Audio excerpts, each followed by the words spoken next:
Our programs in New York City have provided over 20,000 individuals with serious mental illness a place to come, people to form meaningful relationships with, and a purpose that goes beyond the management of their symptoms. To date, Fountain House has inspired the creation of hundreds of similar programs in more than 30 countries. Today, we will hear from Dr. Francesca Pernice from Wayne State University, alongside Craig Baer and Kevin Rice from Fountain House on the topic of combating loneliness and social isolation. Please submit all questions via the chat feature on your screen. They will be addressed at the end of the presentation. Francesca?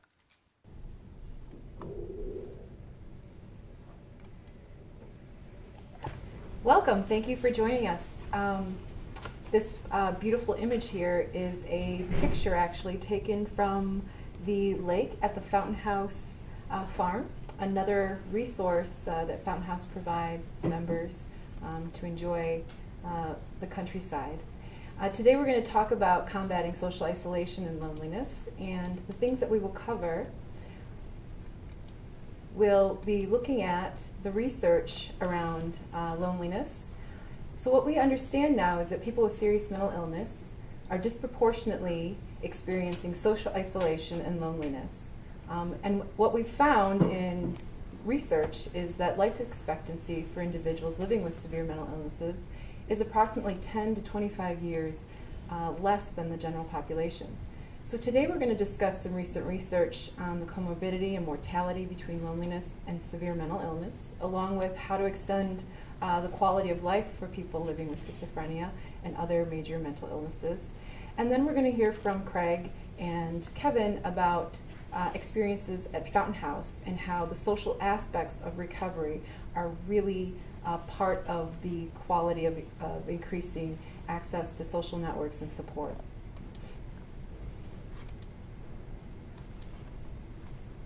So I'm going to talk a little bit about, let's define social isolation and loneliness.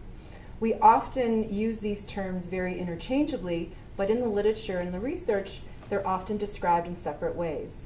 Now, my research in social networks spans about 20 years, so I'm really talking about the inverse of social support networks, which is social isolation and loneliness. So oftentimes we see social isolation described about the presence or the absence of people, so the physical presence of others. So for example, social isolation doesn't necessarily mean that we don't enjoy our solitude, but we could also enjoy being alone but not feel lonely. Loneliness, on the other hand, are subjective feelings, feelings about not belonging, feelings of having a lack of connection or feeling alone. But we could also be in a room full of people but not necessarily feel lonely. And so thinking about those two things, it's been really coming up in the news lately on how loneliness is really affecting more and more people. We're seeing studies come out that, particularly among the young Americans, people are feeling more lonely. The New York Times seems to be publishing more and more articles examining the effects of loneliness on health. And so we're seeing more and more stories talk about the effects of loneliness in our society. What do we know about it? It is a very common experience to feel lonely. Up to 80% of us report feeling lonely at some point in our lives. And this spans from young childhood through adolescence into older adulthood. And we're seeing more and more young people reporting loneliness. However, we have an instance of more chronic loneliness can affect between 25 and 60% of the population, particularly among older Americans. And the studies typically are showing that men are particularly more at risk of experiencing loneliness as they age. And this in part might be due to very restricted social networks and supports and not having a confidant in their lives. But when we look at, for individuals living with serious mental illness, we see that about more than 50% of individuals report feeling lonely and experiencing social isolation. So what are the physical and mental health effects of loneliness and social isolation? So looking at some of the research that's been recently published there are significant physical health effects related to loneliness and isolation. These include increased mortality, that in fact when holding things constant like our age, other diseases, other conditions, it increases our risk for death. In fact, we see that loneliness and isolation increases our risk for inflammatory diseases because of a reduced immune functioning. And it also adds to increasing our risk for heart disease indicators such as blood pressure, body mass index, which is an indicator of obesity, and bad cholesterol levels. There was an interesting 20-year follow-up that was conducted in a representative sample in Germany, and what they found on average are some interesting findings about how social isolation and loneliness affect us. Essentially, socially isolated individuals who were not reporting feeling lonely had comparatively lower mortality risks. They also found that socially connected individuals, those that were connected to a support network, but were reporting loneliness, also had comparatively lower mortality risk. However, when we put these two things together, these researchers found over a 20-year span that loneliness and social isolation actually seems to be a bigger predictor of increased mortality. And so concurrently, these two things serve as risk factors.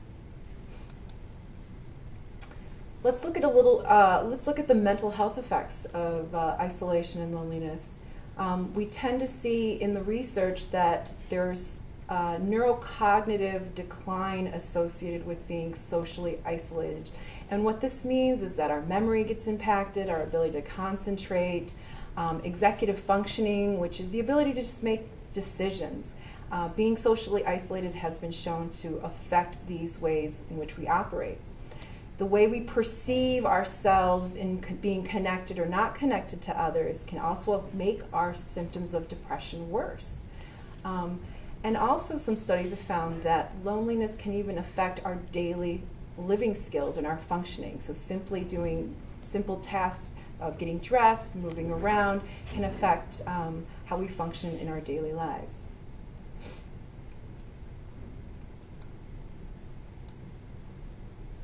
Let's look a little bit more in depth with the effects of loneliness and serious mental illness. Individuals living with serious mental illness, such as schizophrenia and bipolar and depression, may experience a greater level of severity associated with loneliness and social isolation. We tend to see that some of the negative symptoms associated with schizophrenia, which may be apathy or social withdrawal, tend to pull people away from support networks, which then leads to greater isolation. Individuals with serious mental illness tend to also have smaller support networks. They have less people that they can rely on in times of need or even friendships.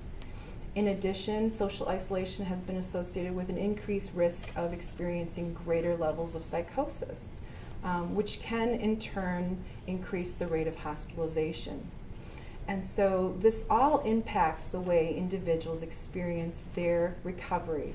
And so we do have studies that show that there are less recovery experiences and orientations when people are feeling lonely and experiencing social isolation.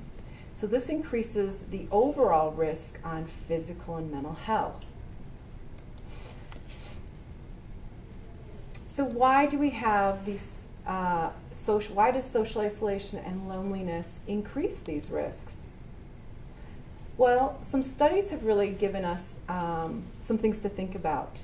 Loneliness has been associated with stress. It increases our stress hormone, which is known as cortisol, which in turn has been found to increase inflammatory diseases. You're more susceptible to allergies, autoimmune diseases. Loneliness has also been associated with the way we might perceive the world. We might experience social threats out there, and so we retract ourselves. We withdraw because of the fear of rejection. And so this in turn leads to greater anxiety, greater stress, and pessimism about what it might be like to engage in the social world.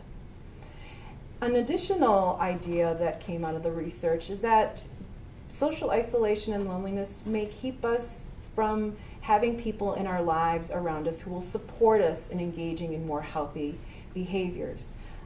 We don't have someone sort of checking in on us or working with us in a way that we might choose healthier options in our daily life. And so thinking about these risks, it really talks to the social aspects of recovery and how thinking about isolation and loneliness and the impacts it has on our physical health and our mental health. One of the concerns we have is how do we help engage individuals in our communities into developing stronger networks and social support. So how do we combat loneliness? The studies have really pointed to one major outcome that seems to cut across a variety of different programs. And one of the biggest outcomes is having a sense of purpose in our lives tends to really affect the effects of loneliness. Researchers from the University of California in Los Angeles have found that having a strong sense of a mission in our lives can ultimately protect our bodies from the effects of immune conditions. So for example, it helps as a buffer in the effects of social isolation and loneliness. And what are some of the key practices that we might see across all types of community-based programs in combating loneliness? So some of the key factors that emerge from the research is really helping to enhance social skills. So programs that focus on enhancing social skills, helping individuals leave a comfort place, leaving their home, their apartment, providing sources of social support. So a variety of programs where their aim is to reduce social isolation and loneliness really implement social support in the way they provide their programs. So it might be through peer support, it might be through a mental health intervention. In addition, most of the programs that really combat loneliness is increasing the opportunities for social interactions, getting people out in the communities, engaging in a variety of activities, going to a restaurant, going to the park, but being in social arenas and having individuals increase their opportunities to make friendships, to talk to individuals in a variety of different settings. And then lastly, many of these programs in fighting and combating loneliness start to look at addressing the cognitive and the social perceptions of feeling threatened in our society or the fear of being rejected and thus withdrawn. So together, these are some of the key factors that we often see in programs addressing loneliness and social isolation.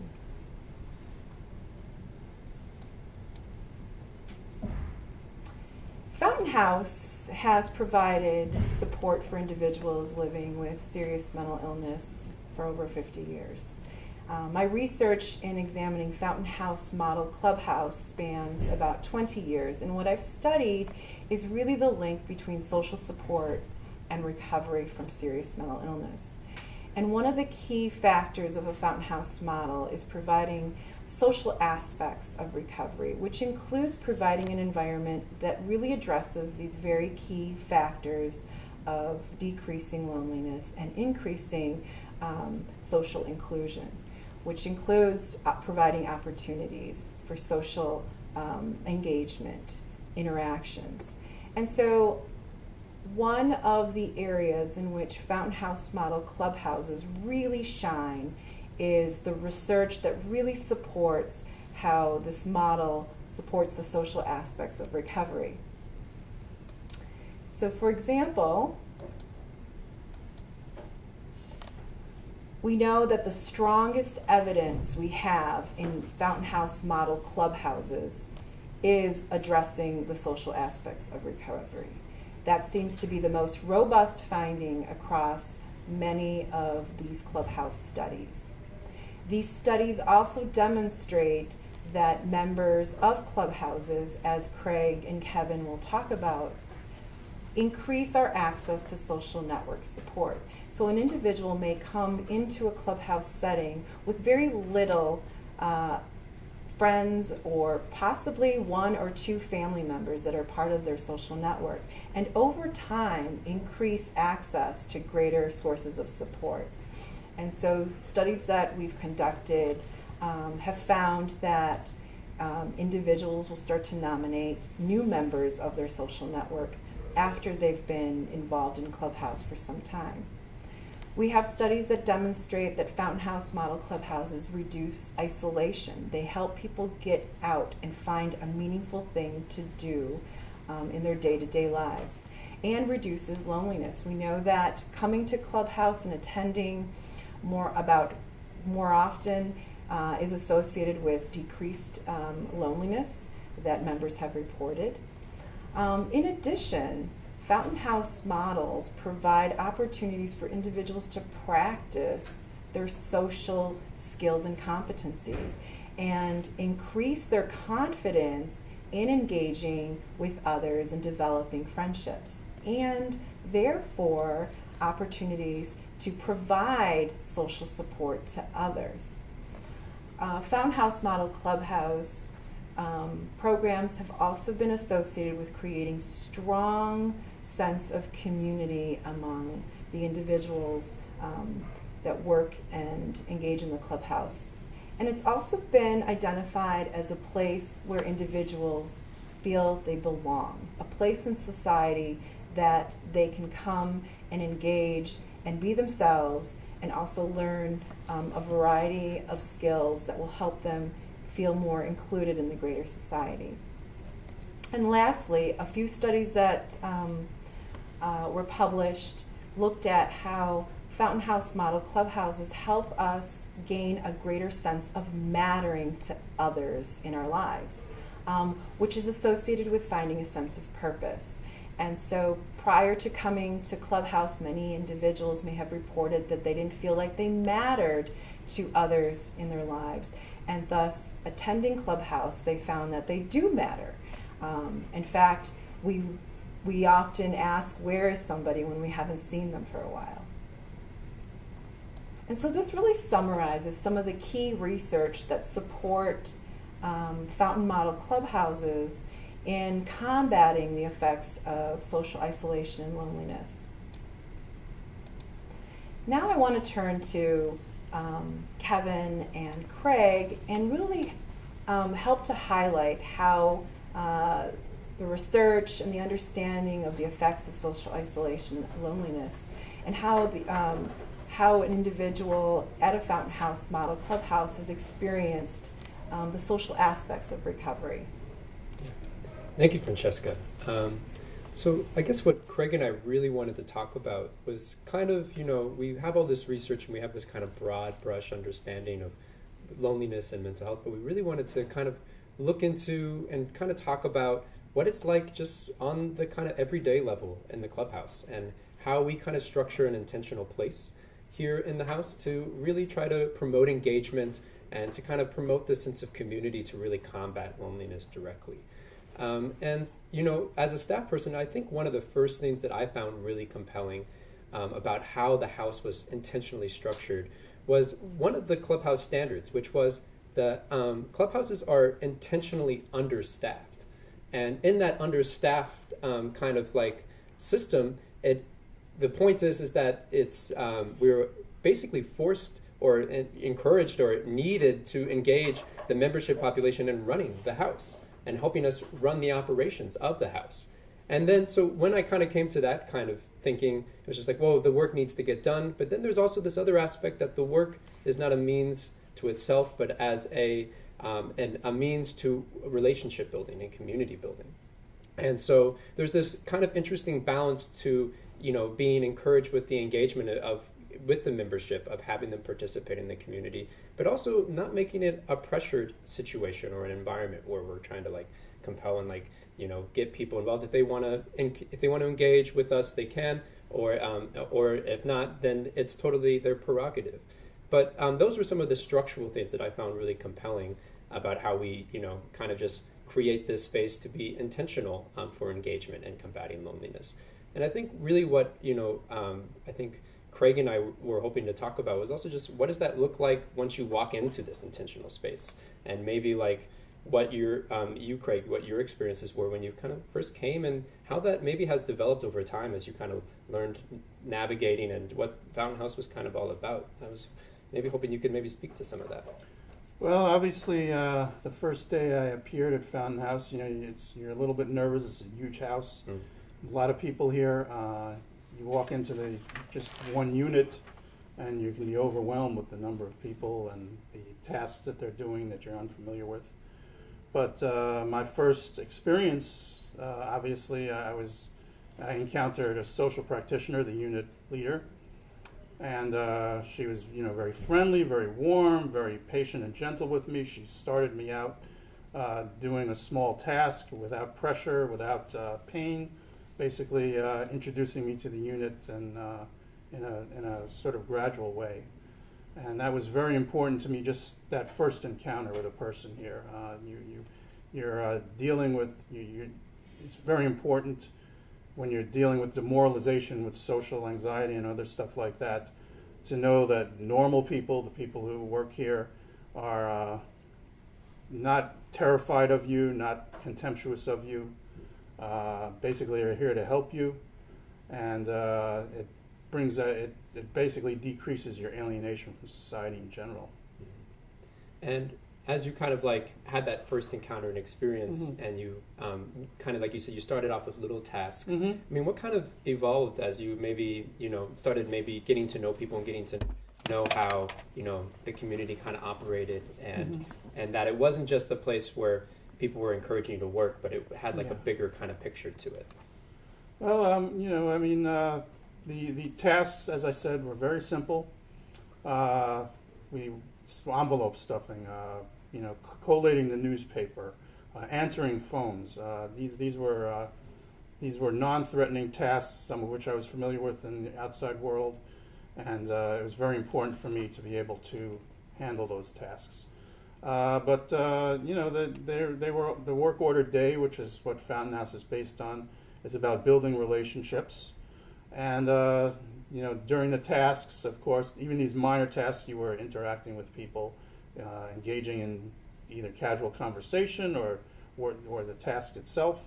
But you know, as you move on in the work order day and handle task after task, people begin to see your talents, your passions, what you're good at, what you're bad at, and you can build relationships through that. It's very different from the clinical model, where where you're thrown together in a room and you're discussing your symptoms, or even thrown together in one of the clinical gatherings where you're just a wallflower at a party.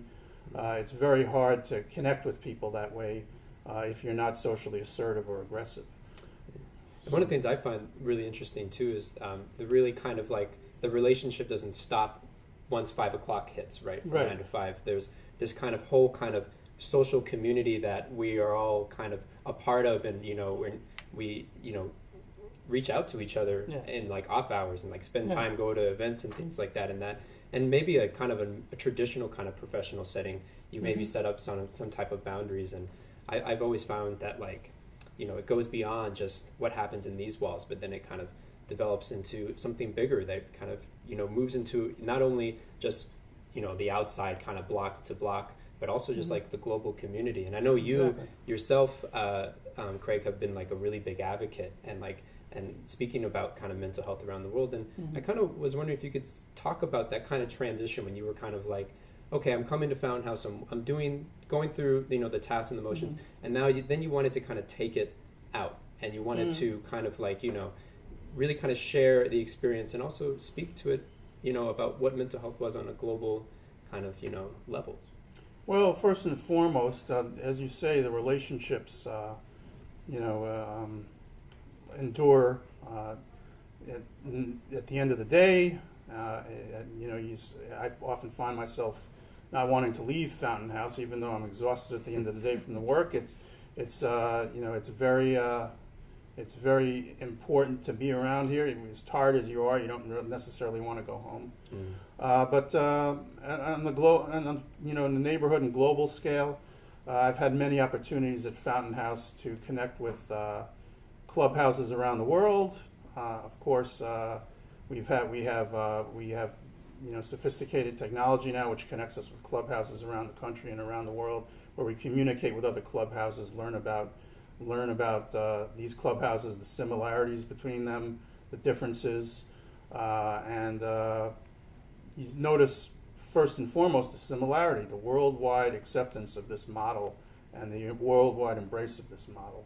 And it's very empowering to know that this is all that in Russia, in the United Kingdom, and South America, this same type of work is taking place, and you're part of a movement. You're not in an isolated situation where you're sort of like a cult, where nobody knows what you're doing, nobody appreciates what you're doing.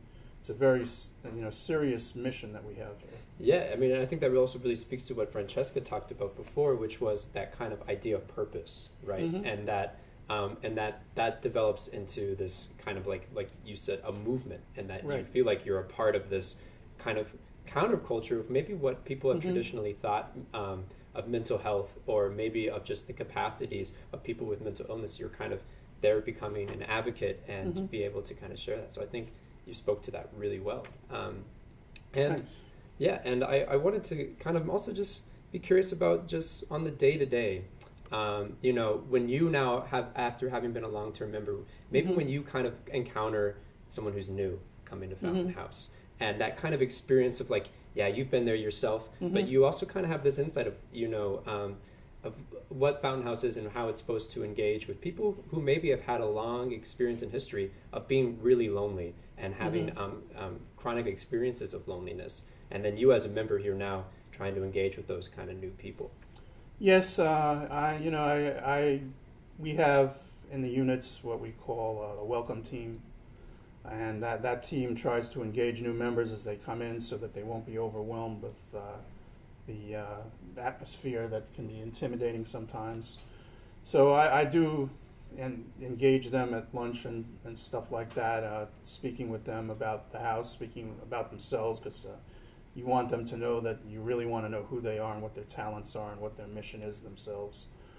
And but I also try to lead by example. I write a lot about the clubhouse life, and I hope that these new members read the paper and read these articles and engage in some of the things that I've engaged in, and grow to understand what the clubhouse is about, because you have to understand the clubhouse. It's a very radical idea, and it's very different from other settings where people with mental illness are basically relegated to behind the scenes, menial stuff. Here we participate in all aspects of clubhouse life, including administration and public relations and interacting with the public. So it's a very fascinating work to be doing, but you have to let the members know about this, because you don't want them to get lost in one particular task and feel that that's the end all, that they'll be right. Yeah. And like you said, people are all kind of bringing in their strengths from Yes. their previous lives and their experiences.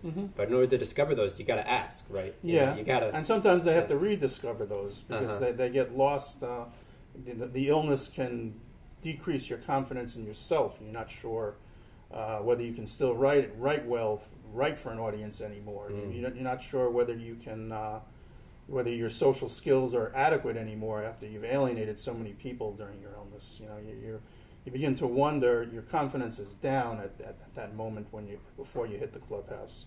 So it's very important for people to be reminded of what they can and cannot, what they can do, because it's a strength-based program. They don't need to hear what their symptoms and the things they've failed at. This is about finding out what, moving forward and trying to figure out what your strengths are, and moving forward with your life, with your recovery. You know. Yeah, and then I think almost kind of like taking ownership of the clubhouse itself, right? Because that was Mhm. another kind of radical idea that Yeah. when I first came here, which was, you here working as a staff, you're basically trying to work yourself out of a job, right? You're Yeah. trying to pass on that kind of the things that help run the place or the things that help engage people, trying to then have, the membership take that on themselves, right? And Yes. and then that becomes a whole nother kind of motivation for combating loneliness, is that you're able to claim the space as your own, where that loneliness kind of gets expunged and things like that. And Yes, the staff is basically supposed to become obsolete theoretically. They're supposed to engage you in the work, and then hopefully you'll take over the work. You'll be a leader yourself. You'll become part of the organization, and become part of every aspect of the organization. So that helps build relationships too. You're building relationships with staff. You're building relationships all around the world with the various activities here, and so it's very it's very liberating, and it definitely decreases alienation as your social confidence builds. And I think that just reiterates that idea of purpose, kind of really being the underlying theme. Yes. Yeah. Purpose is vital here. I know a lot of people outside of the clubhouse movement who struggle with figuring out what they're going to do with themselves. They lack a sense of purpose. They spend a lot of time in front of television sets, wasting the day away, and they're hospitalized on a periodic basis. And I wish that most of them could be incorporated into the clubhouse environment. I think it would do them. Yeah, it's almost like you get like a macro level purpose with kind of like the movement of like what clubhouse is, and it's kind of like endeavor to kind of offer a new way and mental health. But then you also like get to develop your micro purpose, which is whatever your kind of personal kind of goals are and things like that. So yeah, I think that's pretty great. So I think you've really nicely summarized how clubhouse models really do focus and help us have a place to belong to explore, and essentially act out our recovery experiences, to practice and increase our self-efficacy, our confidence. And that is probably one of the biggest takeaways for this time, is that in really looking at the effects of loneliness and social isolation as it affects, we're all affected by it at some point. It affects our health, it affects our mental health, but particularly if we look at individuals that are also living with a chronic, serious mental illness, we can have double the effects of these issues.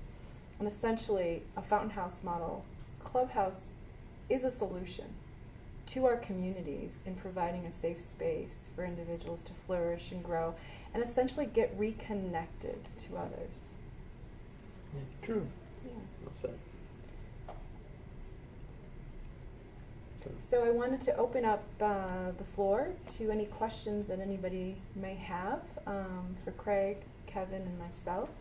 I've listed our contact information if you feel more comfortable reaching out through email. We will also be offering a webinar next month with Dr. Ralph Aquila. He will discuss a community system of care, and that will be presented again at Fountain House. I just want to thank the production team for this webinar, which is a collaboration and a partnership between everyone here at Fountain House, staff and members. It was made possible with everyone coming together to make this happen. Thank you all for that insightful presentation. We will now move on to the Q&A portion of the webinar. First question is, what specific techniques does Fountain House use to connect members? Do you want to share your? Well, the most important thing is the staff engaging members in the work order day. That means Sometimes relentlessly. and yes, relentlessly is the right word, because some people are reluctant to participate either out of fear or out of shyness, or sometimes they're not even have the presence of mind at that moment in time to focus on work. And the patience of the staff is vital, and the relentless quest to get people involved in the work. So the technique of basically asking again and again on a daily basis if a member wants to engage in work is obviously the first thing that the staff has to do in order to make this happen. Members can engage each other too. They can basically teach each other how to do the tasks, and they can basically lead by example. A lot of charismatic members around here who you enjoy watching do their tasks before you engage in the work yourself. And they become sort of like role models for the other members. Great. Are there other ways to combat loneliness outside of the Fountain House model? Yes, there is a lot of other ways that you can combat loneliness. Some of the recent articles that have come out in the New York Times really outline ways that we can get reconnected to our social environments. Sometimes it may be simply putting away our phones and social media access and getting reconnected in the physical presence of others and finding that space intentionally. Sometimes it takes practice. So we all have anxieties around meeting new people, engaging in social experiences, whether we're extroverts or introverts. So essentially it really means just the more we practice getting out there, the less fear we might have in meeting and experiencing new spaces and places.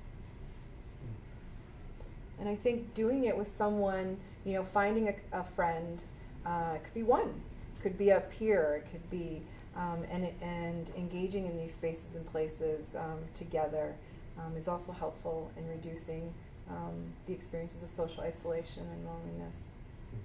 And I think having a sense of purpose, the clubhouse model, of course, helps provide you with that. But if you can find a sense of purpose in volunteering in other organizations, having a mission in life basically connects you with other people.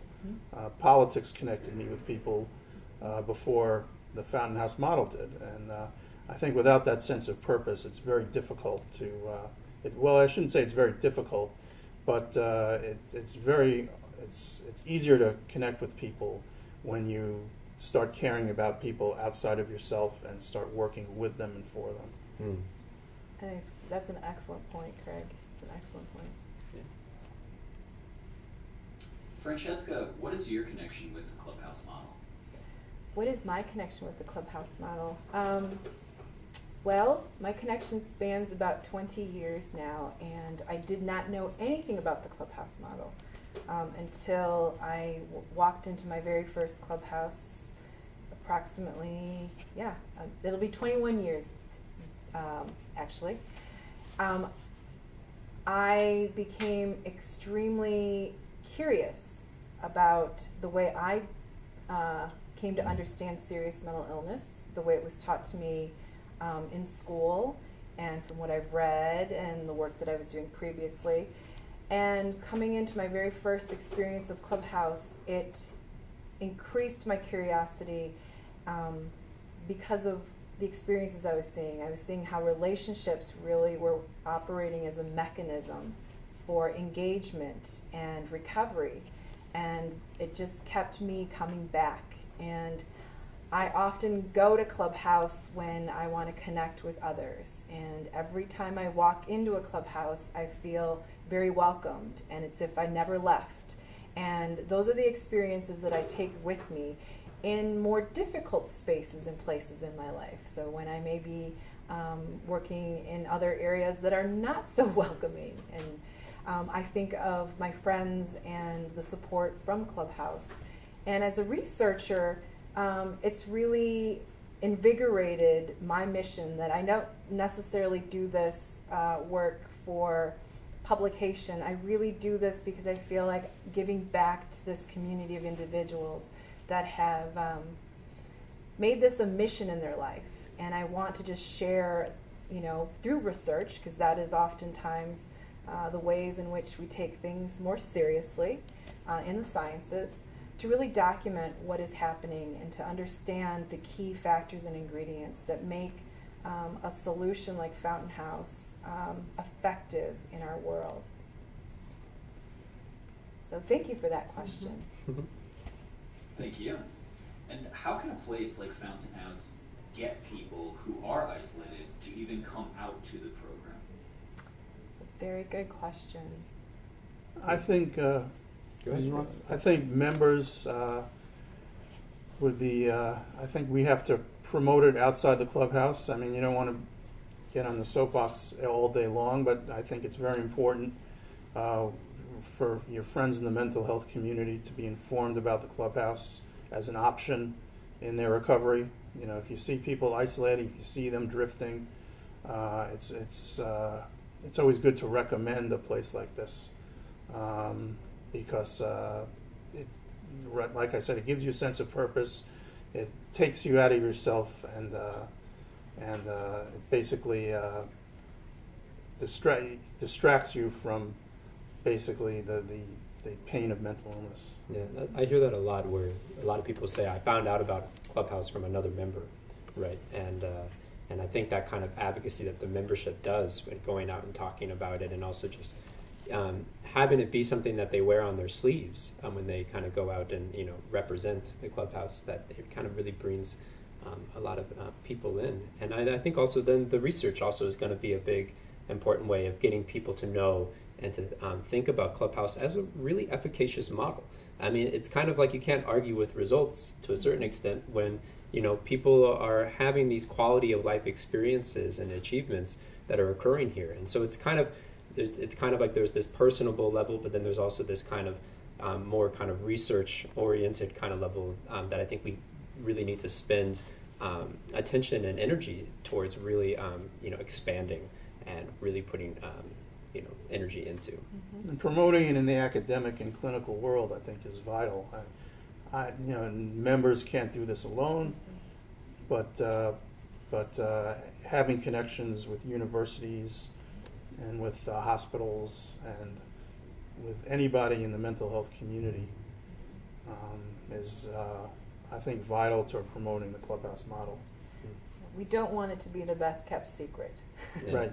And sometimes it's really increasing awareness. And now that we understand that one of the most robust findings of clubhouse model clubhouses is reducing social isolation and loneliness, it just seems to be ways in which communities can begin to addressing these issues that affect almost everyone, and providing an opportunity and a place for people who are oftentimes isolating, a place to come. It's kind of like the New York Times writes an article about loneliness being a pandemic, right? And then we can kind of be like, well, we might have a solution for that. A place where relationships are vital to the whole purpose of the clubhouse. Obviously, the byproduct is that loneliness is going to be decreased, and so that's it's almost not news around here that decreases loneliness, but I think it's in a sustainable way too. It does so. Not just like when you're just in this space, right? But it's something that continues on, and it becomes almost like a lifestyle of engagement. Yes, you become self-conscious about your position in society, about the rights of the people with mental illness, the reintegration of people with mental illness into the community. This place also decreases your fear of reintegrating.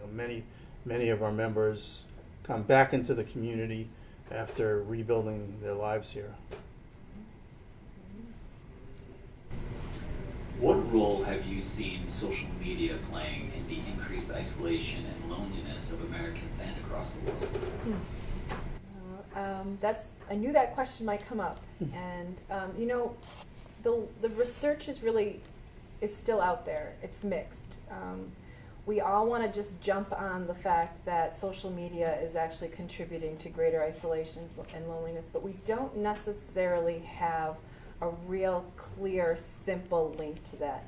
It's a little bit more complex. I think in many ways social media has provided new ways to connect to others. And I think we have to think about our intentionality behind how we use and engage, and to the degree in which we rely on social media as our only form of socially connecting to others. But in terms of having an effect on loneliness and isolation, the research is still being conducted as to what the effects might be, if any, associated with increasing experiences of loneliness and isolation.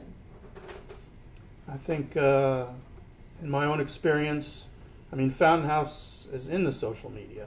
So you can use the social media in a productive way, promoting what the work done here.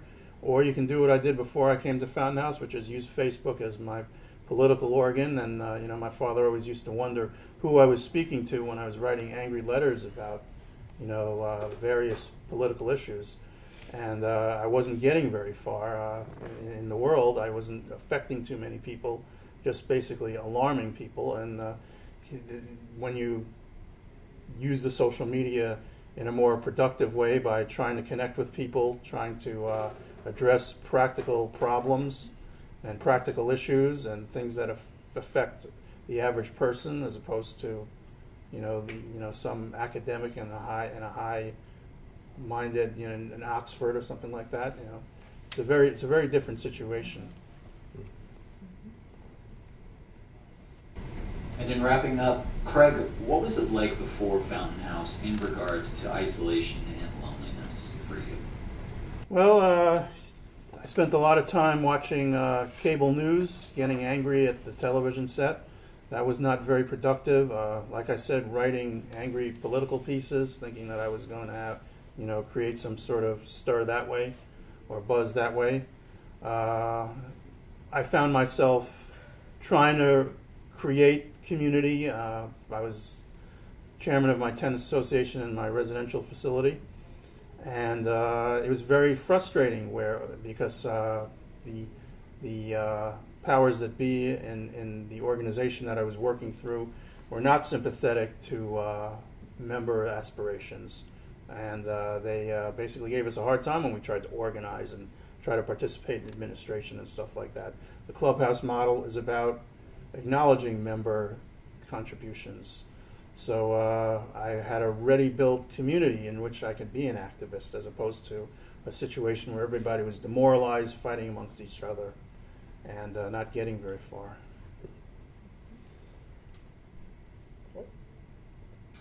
Thank you all so much. If you have any additional questions regarding this webinar, please reach out to Craig, Kevin, or Francesca via their contact information on the screen.